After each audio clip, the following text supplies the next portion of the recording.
Imagine getting that call. You know, the one where you learn that someone you knew, someone successful and full of life, is suddenly gone. Oh, yeah. And then picture this, finding out it wasn't an accident, but a calculated murder. A car bomb. Oh, wow. That's what happened to Gary Triano back in 1996. And that's what we're diving into today. Yeah, it's a fascinating case. And the reason we're using this true crime podcast episode as our source is that it's more than just figuring out who did it. It Right. really gives us a glimpse into this life of extravagance and ambition, Yeah, but also one full of financial struggles and really difficult relationships. definitely. So it's not just about who killed Gary Triano, but what led to this calculated and brutal act. Exactly. So let's start with Gary himself. Okay. He wasn't always a millionaire. Right. He actually started small, selling cars. Huh. Interesting. But he had this drive, this entrepreneurial spirit that kind of pushed him towards bigger and bigger things. I see. He ended up making a name for himself in real estate and development in Arizona. Oh, wow. In Arizona. Yeah, it was a real boom time back then. Makes sense. And we're not talking just any real estate. Oh, okay. He was involved in developing casinos and resorts, Oh, wow. rubbing shoulders with high rollers and even figures like Donald Trump. So this wasn't just building houses. No. This was shaping the landscape of entertainment and leisure, tapping into a world of immense wealth and power. That's a whole other level. It sounds like the life people dream of, right? Yeah.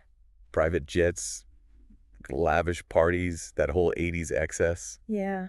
The 80s were something else. But as we know, what goes up must come down. Yes. The real estate market crashed, and Gary's financial empire crumbled with it. Oh, man. That's got to be tough. Yeah, it's a classic tale of boom and bust. Right. And it wasn't just about losing money. Yeah. Think about the impact on him personally. Yeah. The blow to his ego, his sense of invincibility shattered. It's a huge psychological shift. Absolutely. Suddenly, this man, who seemed to have it all, was facing lawsuits, mounting debts, and the very real possibility of bankruptcy. That's a tough pill to swallow. And that's not all. Oh. His personal life was far from picture perfect. Oh. Gary was married twice. Okay. First to Mary, who by all accounts was dedicated to their community and family life. Britain's lovely. But then came Pam, who, well, let's just say she had a taste for the high life, much like Gary himself. So maybe not so community-oriented. Right. Their divorce was messy, to say the least. Oh, really? There were accusations of abuse threats, even claims that Gary carried a gun. Wow. Now, none of this was ever proven in court, but it paints a picture of a volatile relationship, Yeah, so one where resentment and distrust festered beneath the surface of their luxurious lifestyle. yeah, you can see how that could happen. It's like a powder keg waiting to explode. Oh, no. And sadly, that's exactly what happened on that November day in 1996. Oh, wow. Gary's finishing up a round of golf with friends, completely unaware that a bomb is ticking away inside his car. That's terrifying. What's chilling is that the bomb wasn't just haphazardly placed.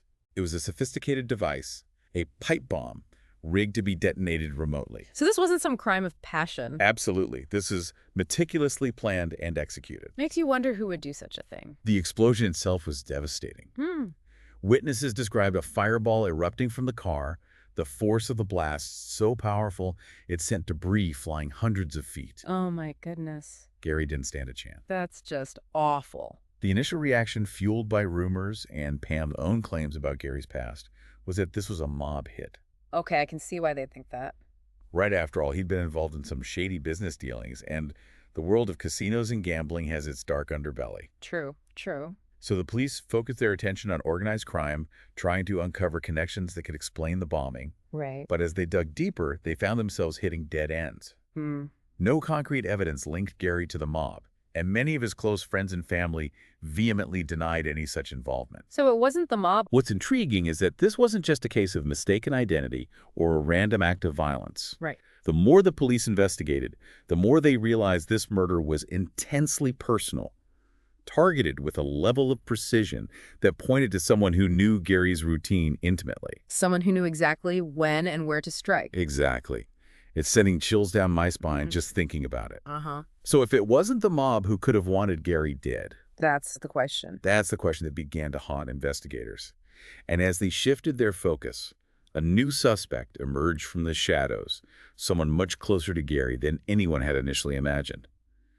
But that's a story for part 2 of our deep dive. Remember Pam, Gary's second wife? Yeah, the one who seemed to enjoy that extravagant lifestyle. Exactly. Well, as investigators dug deeper into Gary's life, and his relationships, her behavior started raising some red flags. I could see why we talked about those accusations of abuse and that nasty divorce, but was there something more specific that caught their attention? Yeah, there were a few things. For one, Pam refused to take a polygraph test. Yeah, claimed it was her lawyer's advice. Hmm. Now she's within her rights to do that, of course. Right. But it did seem odd, especially given how much she talked about Gary's supposed enemies and dangerous past. Yeah, almost like she was trying to steer the investigation away from herself. That's one way to look at it. Then there was the matter of Ronald Young. Ronald Young. Yeah, he was Pam's neighbor in Aspen, and they were romantically involved for a while. Okay. Now, Young had a history of fraud and shady dealings, Oh, and he disappeared from Aspen the same year Gary was killed. okay. That's a coincidence I'm not willing to ignore. But how did the police connect Young to the bombing in Tucson? That seems like a stretch. It was a stroke of luck, really. Police in Colorado found an abandoned rental car linked to Young. Okay. Inside was a treasure trove of evidence, a sawed-off shotgun counter, Pam's credit report, a map of Tucson with Gary's golf club circled, and divorce documents from Gary and Pam's messy separation. Hold on. A map of Tucson with Gary's golf club marked. That's not just circumstantial evidence. That's practically shouting, I was planning something. You got it. But somehow the pieces didn't fully click for investigators at the time. It wasn't until years later, almost a decade after the bombing, that Ronald Young's face popped up on a very familiar TV show, America's Most Wanted. America's Most Wanted. Wow. So all those years he was out there living under the radar, while Gary's family and friends were left with unanswered questions. What happened when he was finally caught? Well, thanks to viewers who recognized him from the show, police were able to track him down and arrest him. Good. And this is where the case really takes a turn. During a search of Young's residence, they discovered a trail of payments from Pam totaling nearly $400,000. Okay, that's a lot of money. And I'm guessing the timing of those payments lines up suspiciously with Gary's death. You guessed right. The payments started just a few months before the bombing and continued for years afterwards. Suddenly, the motive seemed crystal clear. Pam had hired a hitman to get rid of Gary, likely to collect on his life insurance policy, and be free to live her life of luxury without him. It's a classic tale of greed and betrayal. But to think that someone could go to such lengths to take a life so callously, it's just chilling. But did they have any hard proof beyond the money trail? I mean, couldn't Pam claim those payments were for something else? This is where it gets even more incredible. Remember how I mentioned Young had a history of fraud? Well, it turns out he was also meticulous about documenting his, shall we say, business transactions. And in this case, his documentation came in the form of audio recordings. Hours and hours of phone calls between him and Pam discussing their illegal arrangement in detail. He recorded their conversations. Was he trying to protect himself, or was he just incredibly brazen? It's hard to say for sure. Maybe a bit of both. In one recording, Young actually reminds Pam that he did something for her that nobody else in the world would probably do, and that she was living off the benefits of it. Talk about incriminating evidence. Wow, with those recordings in the financial trail, it seems like an open and shut case. What happened next? Well, both Pam and Ronald Young were arrested and charged with first-degree murder and conspiracy to commit murder. So they were both in on it together. Exactly. Conspiracy means they planned and agreed to carry out the crime together. So what happened at their trials? Did they confess, or did they try to fight the charges? So we left off with Pam and Ronald Young both facing those serious charges, first-degree murder and conspiracy to commit murder. Right.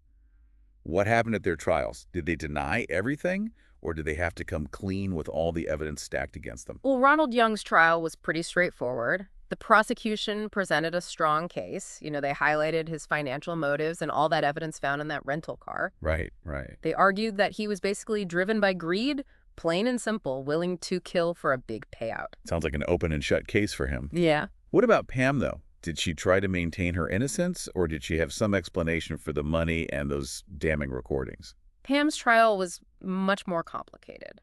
Her defense team tried a bunch of different tactics. Like what? Well, they claimed she was mentally incompetent to stand trial, arguing that paranoia and mental illness affected her judgment. They even tried to shift the blame, suggesting that Gary's murder was because of debts he owed to some shady millionaire. Oh, wow. So they were basically throwing everything at the wall and seeing what stuck. Pretty much. But the prosecution dismantled those arguments one by one. I bet. They pointed out that Pam had been deemed competent by multiple mental health professionals, Right.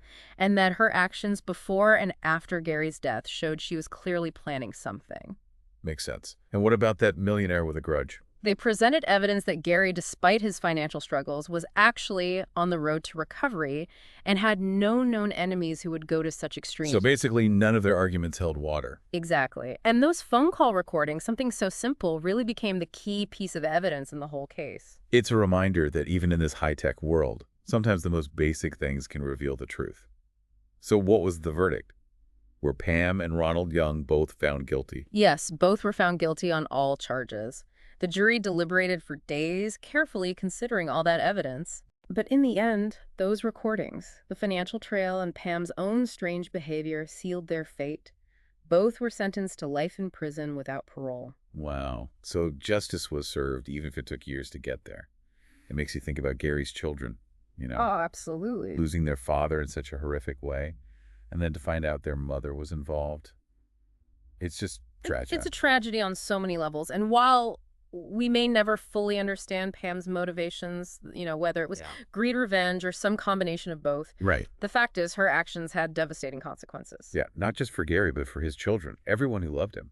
It's a stark reminder that sometimes the people closest to us can be capable of unimaginable things. This deep dive has been quite a journey, exploring ambition, betrayal, and ultimately the pursuit of justice. It also shows how important thorough investigations are, the power of technology in uncovering the truth, and the strength of those who fight for justice, even when it seems impossible. We encourage you to explore this case further on your own. Read those articles, listen to the full podcast episode, and see what stands out to you. What details make you think? What questions are still unanswered? Definitely. And don't forget to subscribe to The Deep Dive for more stories like this, thought-provoking ideas and explorations of the world around us. We'll be back next week with a brand new deep dive, ready to uncover another layer of truth. Until then, keep exploring, keep asking questions, and keep diving deep.